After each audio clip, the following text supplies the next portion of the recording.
My partner made everyone believe he was dying of cancer, but after he walked out on me and our baby, I exposed the truth, and now every woman he's lied to knows he used his fake illness to get what he wanted.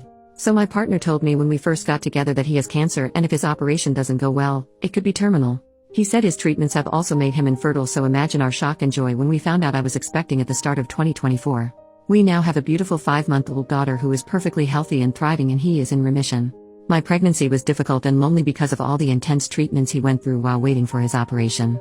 I did a lot on my own, knowing he desperately needed this to have the best chance possible of shrinking his tumor before having it removed so we can have a long happy life together as a family. He is currently living with his mom while he is in recovery so that it takes the pressure off me caring for both him and our baby until he is well enough to move into our new home with us. He still comes to our house and we go to his mom's all the time so our baby isn't missing him, and on Wednesdays he has his daddy-daughter days where it is just the two of them to make sure they are bonding well, and so he has the practice until he is well enough to care for her at home full time, and give me a little break too. Last week we had an attempted break-in at the house. I asked him to come over and stay here while I'm waiting for the locks to be changed because I'm scared, but he wouldn't. I was talking to his mom too, who slipped up telling me he wasn't home. Long story short, this is Reddit. I'm sure you can see where this is going. We argued for almost 2 days before my suspicions became too much and I went to Facebook. It took me less than an hour to find the first 2 women. During my pregnancy I was suspicious of a lot of things and put it all down to my hormones, as he would continuously tell me that I am paranoid and hurting him when I ask.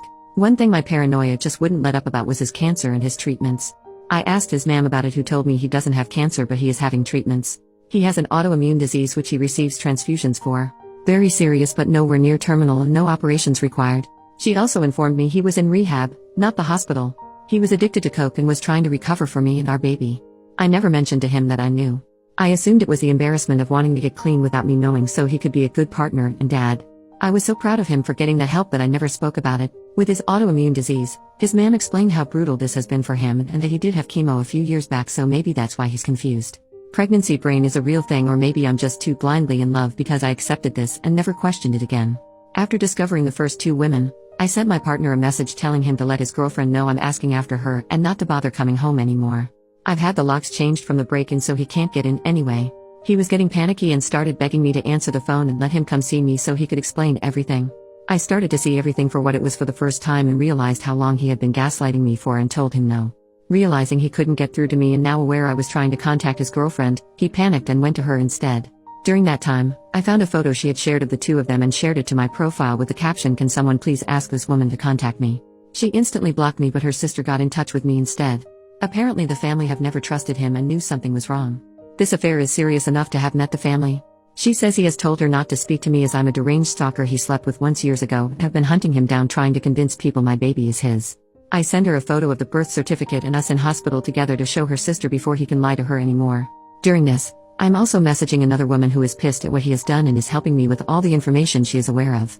She tells me he broke her heart by cheating on her without even knowing he was cheating on me too. So far I have the current timeline. Chemo in March? A 19-year-old. Rehab in April to July? A woman of an appropriate age this time but also cheating on her. August to now? His 20-year-old girlfriend.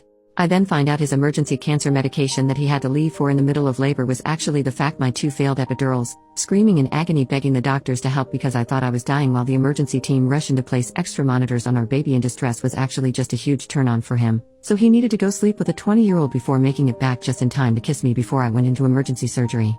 This was Sunday, it is now Saturday the following week. I made a post on Facebook calling out my partner for his actions, with photographs, medical notes and evidence, and asking people to leave me alone on Tuesday after 48 hours of no sleep, multiple calls to the crisis team and a barrage of harassment from his friends and family who want to sue me for character defamation. If this was a regular affair, I'd lick my wounds and move on, but I have now learned I have been leaving my daughter alone with a drug addict who is claiming he doesn't know me or his daughter to others but demanding custody rights to me. Tens of women have now come forward who have also dated him during our relationship with no idea of me or each other. This is obviously really shitty, but what upsets me the most is that I noticed the pattern. He has told every single one of these women that he has cancer and can't get them pregnant. I said my labor and delivery was difficult. I was induced due to an infection I had.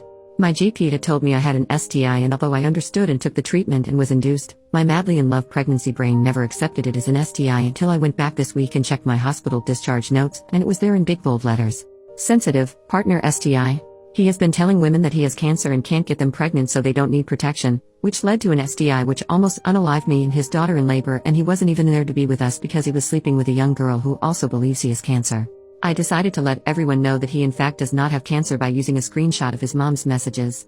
All the women he has slept with to make sure they take a pregnancy and STI test, all his friends who he has been guilting for years over his condition, and also social services and the police for sexual endangerment. Me and my daughter now have safeguarding in place for us from a local organization for women leaving abusive relationships, so I feel very safe to reveal the truth about him and make sure all of his partners are safe and informed, seeing as he couldn't uphold his legal obligation of declaring an STI. I guess his postpartum girlfriend will do it for him. I have also had contact from many of his old friends, band members and ex-partners who have all gave me testimonies to use for the police and as backup for if his mother does in fact try to sue me. This man has been lying and manipulating women for over 9 years. So far everyone is now aware of his lies and I am waiting for my in-person meeting with the police. I can't imagine any updates from here as it will only be a legal battle that probably can't be shared, but if anything else of interest comes too, I will make sure to write about it. Edit to add. Oh, also, my partner is a primary school teacher. Some of OP's relevant comments. Commenter asks about past reports and why nothing was done. OP, it's come to light this week that his ex-partners have been reporting him for years to no avail. His mom is on the school board and her best friend is his head teacher. I'm hoping with the added element of social services this time and an investigation into child endangerment for our daughter, they can't sweep it under the carpet any longer. Commenter asks if authorities were involved. OP, we're in the UK. His complaints have been escalated to Lotto in the past, which is basically our version of what controls the school's judgment over any dangerous situations, but nothing happened. One of his exes have gave me all the details of their report to push that they ignored her and it's escalated to this. Commenter suggests exposing him online. OP, he deleted his Facebook after I made a post on there.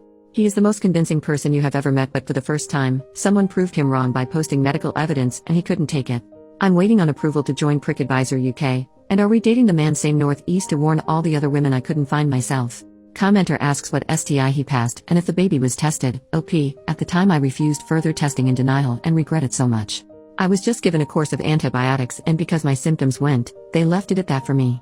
All I know is from the STI being untreated for so long I ended up with strep group B2, which is why I needed to be induced, so I was on an antibiotic drip when my waters were broken so my baby would be safe. She's perfectly healthy and faced no issues luckily. I think I've been lucky and whatever is was must not have turned to an STD because my medical documents only say partner STI. We also haven't slept together for a very long time now after my surgery, so I know I'm at least safe now.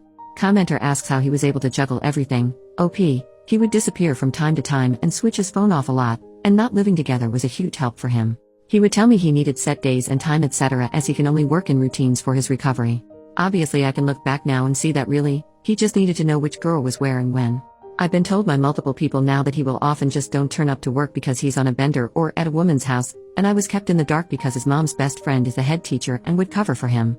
Commenter says their ex also faked cancer, was a drug addict, and abused them. OP, if he lives in the UK and used to be in a feminist punk band then there's a good chance. I'm so sorry for your experience and hope you've healed. X. Commenter suggests warning parents and exposing the school's involvement. OP, sadly I think parents are aware and not receiving help from the school in the situation. One woman he dated during the summer and she realized who he was when she went to drop her child off at school in September. She's been updating me to let me know that he wasn't seen in school for multiple days after my health visitors and social worker began the reports on Monday, but he was back in half a day Friday. Update, the next day, 9 hours later, I've spoken to the police this morning. There is nothing they can do unless they find the drugs on his person in the school, so nothing is stopping him from snorting a line before he starts work as long as he takes nothing else with him.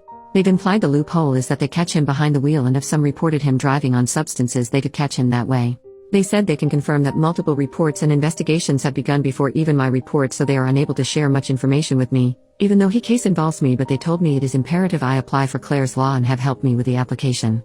It can take up to 10 days for my in-person meeting to provide my documents, and then it can take several weeks for the information to be shared with me. Knowing what I do already, I feel sick that they have told me how important it is for me to make this application. I can't believe in a few weeks, he's going to discuss me even further when I receive his police records. My only silver lining is that once I have the police reports, on top of my medical reports, he doesn't stand a chance in family court and me and my girl will be free to restart our lives together. Also another little note, I've been looking for family court advice in a mom support group and have been informed that luckily she's only 5 months old and any name changes can be made before 6 months with only one parent's consent and the witnesses don't need to be his choice, so I will be removing his surname and his grand's name from her middle name, for her to take my surname and not have any more ties to his family. I just wanted to put an apology in here as well as a lot of people have commented on my poor writing. I am a new ma'am who was lacking sleep even before any of this came to light. Everything I've wrote has basically been just a big vent from me. I know I'm no novelist, but I still apologize if it's been difficult to read. Second update, 2 days later, I have managed to provide enough evidence of substance use and emotional blackmail to the police to have a domestic abuse case opened. This is going straight past the school to the highest authority to keep him away from children. This is huge news and gives me such a relief in knowing my child and others will be safe, but I still have that awful feeling of guilt for him. Just 2 weeks ago we called each other bride and groom. I think it's going to take a while to grieve the person I thought I knew while dealing with the one I know now. I hope this is the point he actually goes to rehab instead of lying about it and can find happiness and restart his life. I don't think I want to make any more updates now. I am unbelievably grateful for the kind words and advice, but I originally just wrote this to get my emotions out of my head to help me sleep better. Thank you for letting me get this all off my chest. I didn't expect so many of you to be interested. I think me and my little girl are going to be okay.